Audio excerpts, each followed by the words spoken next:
The Ole Miss Rebels, they've done such a great job here in the portal era of college football.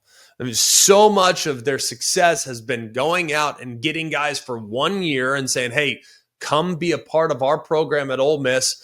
We're going to get a bunch of guys from a bunch of different places. We're going to kind of bring it all together, and we're going to maybe have the most talented roster. We might give up a little bit in culture, but we're going to have arguably the most talented roster in the sport.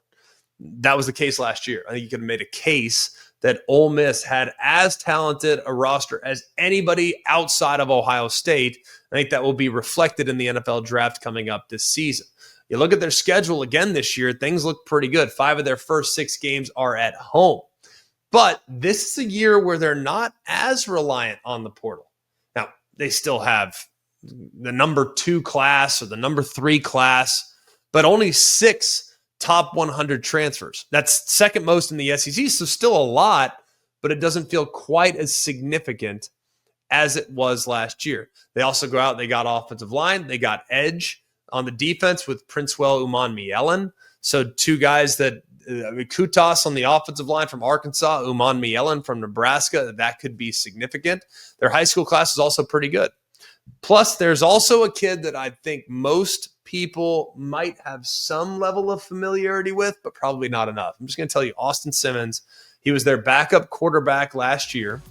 He will be their starting quarterback this year, more than likely. He hasn't won the job yet. They haven't announced that he's the starter, but this guy's insanely talented. He's a lefty. He's really gifted. If you haven't watched him, you can go back and take a peek at how he performed under very bright lights against the Georgia Bulldogs. He led them on the first touchdown drive of the game, right down the field. A couple of key 3rd and 4th down conversions on the drive as well.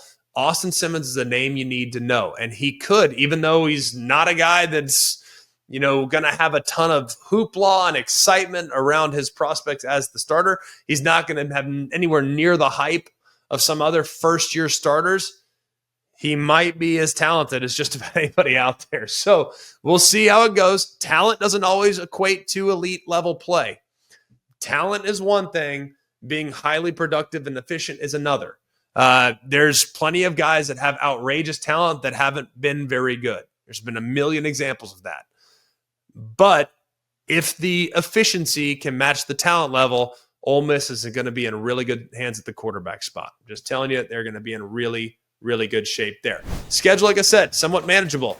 They do have LSU in September, but September's pretty gettable. First really difficult road game is at Georgia. That's on the 18th of October. They follow that game at Oklahoma, so a tough 2-game stretch there. Go play the Dogs, go play the Sooners in consecutive weeks. They finish at home with South Carolina and Florida. If Ole Miss doesn't make the playoffs this year, it'd be a big disappointment. They really would. Just looking at the schedule, looking at the pieces that they've added, and knowing how close they were last year to breaking down that door, this feels like a year they need to get over the hump, and they can't lose games they have no business losing like they did last year against Florida and against Kentucky.